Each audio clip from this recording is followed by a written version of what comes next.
Happy New Year, guys. Thursday night, January the 5th. I know it's the 5th because it's the 6th tomorrow, and that's when Elliot is insured to drive the BMW Dre. Very nervous. Anyway, he can't do much more damage to it than I have, and Sarah, to be honest. Anyhow, it's Thursday night, I'm here. We're not planning to brew this weekend. We've got a massive brew in this tank.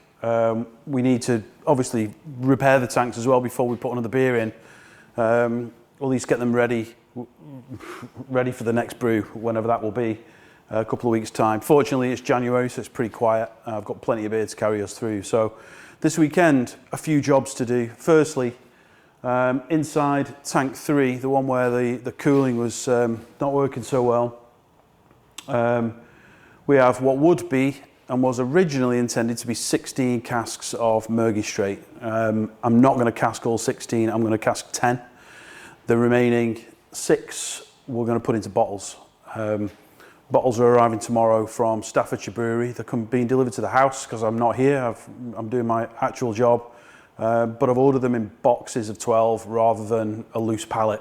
That's going to mean we can transport them back here in dribs and drabs, probably 2 or 3 trips, I think, in the back of the car, just to get them over. But that's preferable to sitting in here all day, you know, trying to work my other more important job. And 1,000 caps, crown caps as well. We're set up with the gear. We've got the bottle filler, just needs a final clean. We've got the capping tool, courtesy of Harrison's Brewery. Thank you, Harry. So by the end of Saturday, we should have approximately 500 bottles filled, primed, caps on, and ready to condition prior to labelling. Labels we'll be ordering next. I've got the label design ready. I just want to make sure the beer is okay first before we start sticking labels on 500 bottles. Additionally, we're going to have a challenge with conditioning them in the temperatures in this unit right now. The cold rooms are really set for 10 to 12 degrees, which is more or less the ambient temperature right now. So I can risk turning the cold rooms off right now completely, and just let, you know, keep an eye on the weather forecast, make sure we don't have any freak warm periods. Hello? Hello, Andy. Hi, mate. Is Sarah still working? No, she's gone to get her fingernails done or something. Oh, what? Going to get her fingernails painted or something. Nails done or something like that.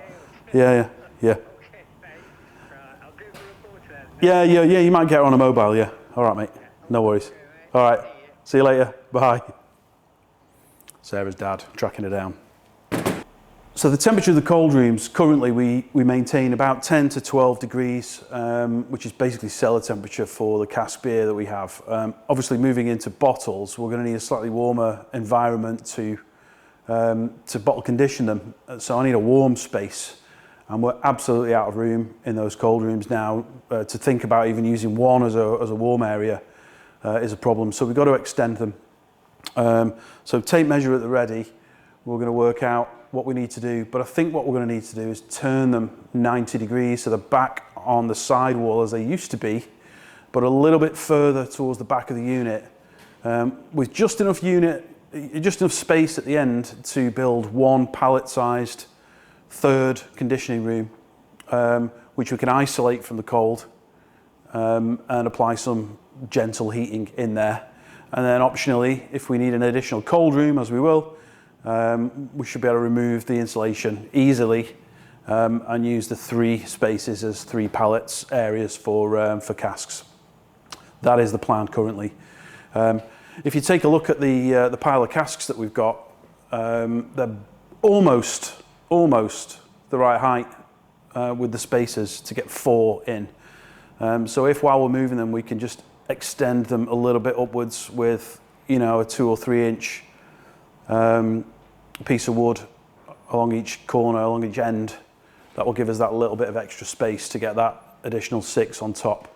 So with 3 rooms, that's going to give us 24, 48, 56 cask positions in those rooms, which is much improved from the 32 that we have at the moment.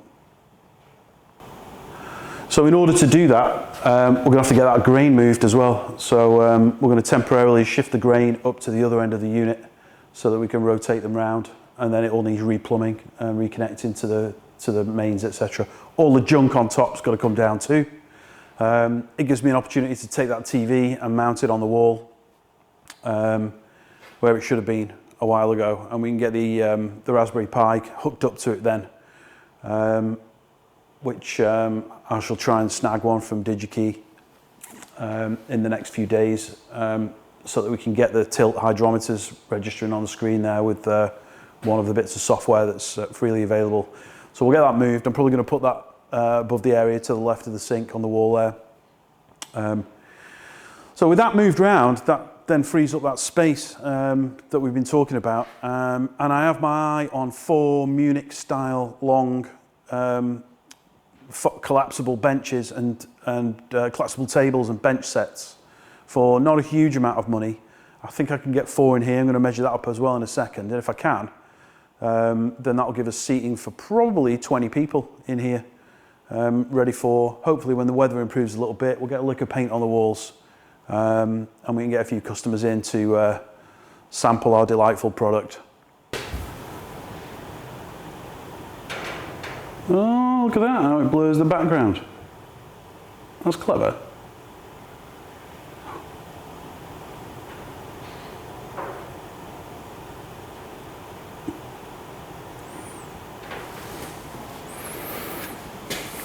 I'm easily amused. If we're going to move these, I want to move them once.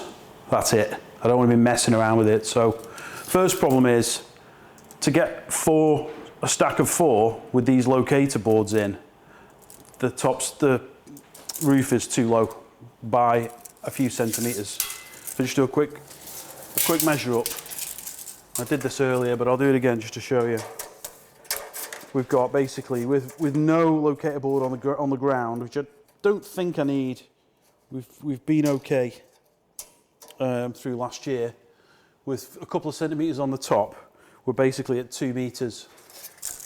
Inside here, there's actually, you can't see it from where you are, but there's the reticel insulation on the ceiling, which takes a little bit of height away. This is 197. They could possibly just squeeze in, and I think another a spacer, basically using these 3x2 on the bottom, plank, plank, plank, one in the middle. I'll have to extend the doors as well because they'll be too short then, just to bring it up enough so that we can manipulate the casks in. What that will give us then is 24 in the left hand space, 24 in the right hand space, and if we extend it by the same amount again, we'll have that third space that we can use optionally as a slightly heated area, or take the insulation out and make it cold. So what we're going to do is rotate this 90 degrees and leave whatever this distance is here, leave 130 between the back wall and what will become the middle section. So I'm just going to measure that now and see how far it will come across.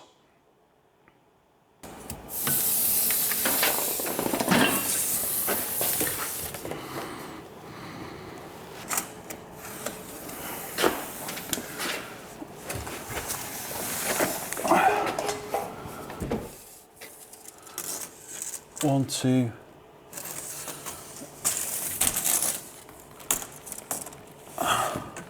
120. So these boards are 120 wide.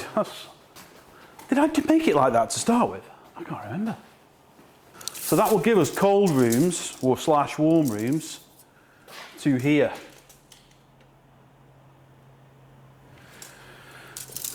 We'll keep the depth the same because that works. There's a little bit of room at the front for bits and bobs. If we just check the depth now. Mother Hubbard.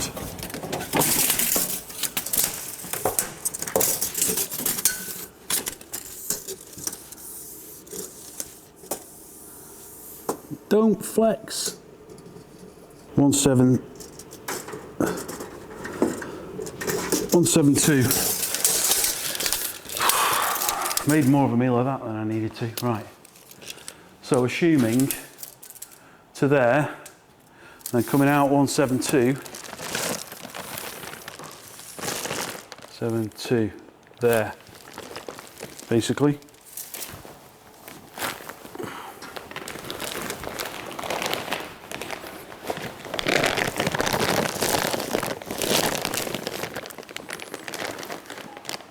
Okay. Oh, get lost, my God. Stand up. Okay. With this twisted round, it will come to the line of that brush against the back wall there. And it will come out from the wall to the brush. So that brush represents the corner of the cold rooms. So, tables are 2 meters long.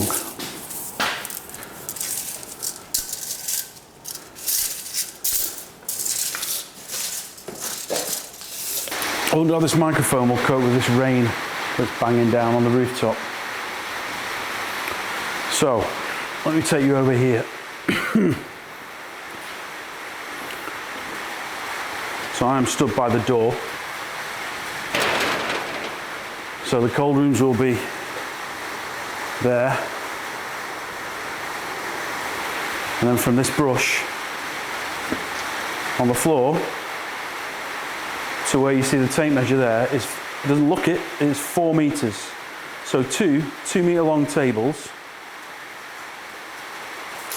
4 people on this table, 4 people on the adjoining table. Takes us to here. It's a bit tight. But we don't, yeah, we can go a little bit further up with that one, can't we? This camera's all right, but it's not very good for wide shots. I wonder if I can change it. I'll look at that later. I'm going to revert back to what I know for now. I'm admitting defeat.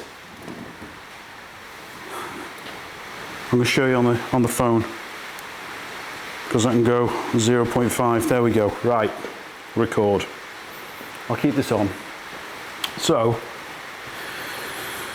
okay, that's better. And I feel like I know what I'm doing now. So, cold rooms down here to there.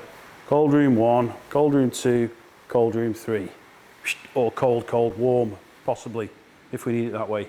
Which will come to this corner. We've got to move the grain somewhere. Think about that in a minute. So, 2 2 meter long tables will run along there, end to end. And then easily room for another run of 2. So that's 4, 8, 12, 16, 32 people. That feels like too many people in here. Am I thinking about that right? Yeah. Probably 3 on each table, on each side. 6, 12, 18, 24 sounds a bit better.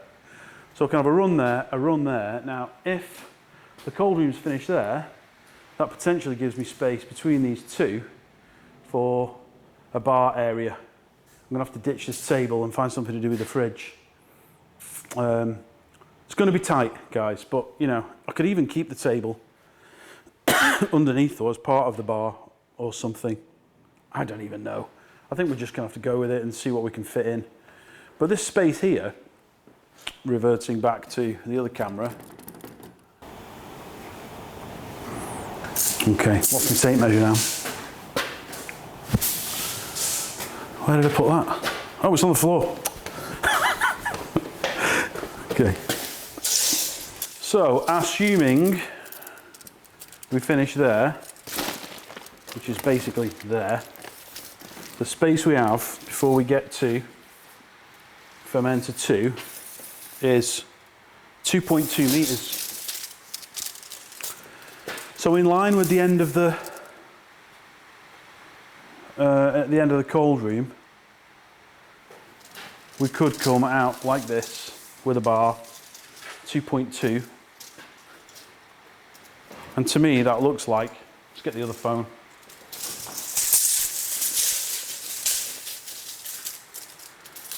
This is going to be the worst video ever. I hope it makes sense what I'm trying to do. So from the wood there, 2.2 meters to there.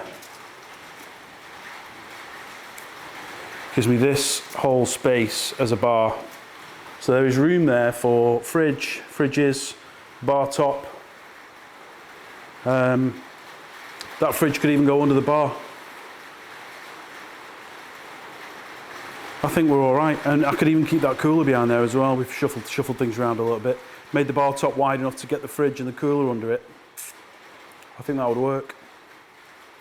I think we're going to be talking less tables, aren't we? We're going to have one in the middle there and two down there. So the corner of the bar then is basically here.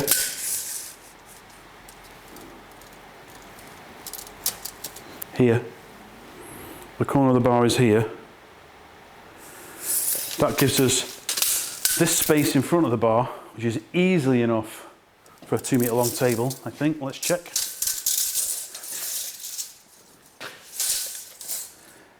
Oh yeah, easy peasy. What if we go widthways? I think I'm going to have to tape it out with string and pegs and stuff. So after some fannying around, this is what I am now proposing. We take these two cold rooms and we turn them around 90 degrees so they're on this wall. If you look at the stud lines behind these 1200 panels, the measurements say that the first two rooms will finish at that stud line there. They're slightly wider than 1200, but there's a gap at the end, as you can see. But even so, it's going to be about there. It's going to be about there. If we add a third one, it'll take us to here, which is in line with this upstanding broom. And the depth of the room will take us to the brush in this orientation as well. So what we've got there then is a gap where we can insert a bar area there, 2 meters wide-ish, before we get to the end of this fermenter. Now yes, I know currently there is a fridge and a remote cooler behind there, but if the bar top is sufficiently wide, and we do have 7 meters or so, if the bar top's sufficiently wide, we should be able to get at least 1 meter and a bit behind the bar and enough depth to get these underneath, side by side. Get rid of that table that we don't use. What that then gives us here is space for a 2.2 meter long Munich style, I'll put a picture up, Munich style bench table there, with enough space to the left and the right of it to pass by. And at the other end of the unit, butted up to it end to end, we have space for another one there and another one there, which should give us, theoretically, 8 people per table times 3 is 24 people. And then potentially a bit of space outside, subject to conversations. Okay, I'm happy we can do it in practice. The first thing is, got to clear the top of that, get all the junk off, empty the rooms, move these pallets, twist the rooms round, go to Wicks, get some wood, get some insulation, build the extension, make sure that's all working, get the beer back in it, excuse me, get the beer back in it, and then we can start to think about how we orientate this other stuff here.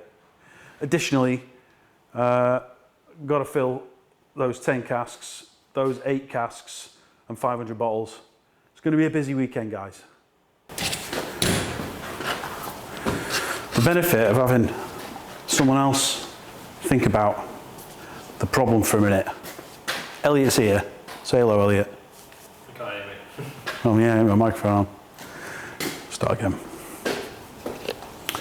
Right, Elliot has just arrived and turned my idea upside down.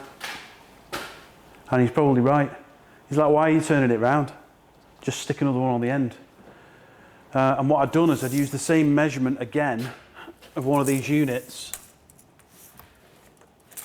Again, and it meant we were going to hit the electrical panel, which is,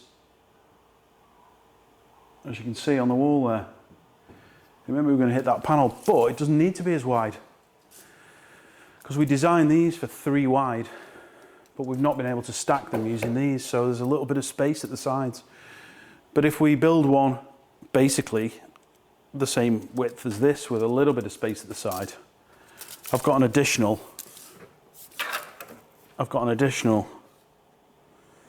probably 25 centimeters, 12.5 centimeters each side.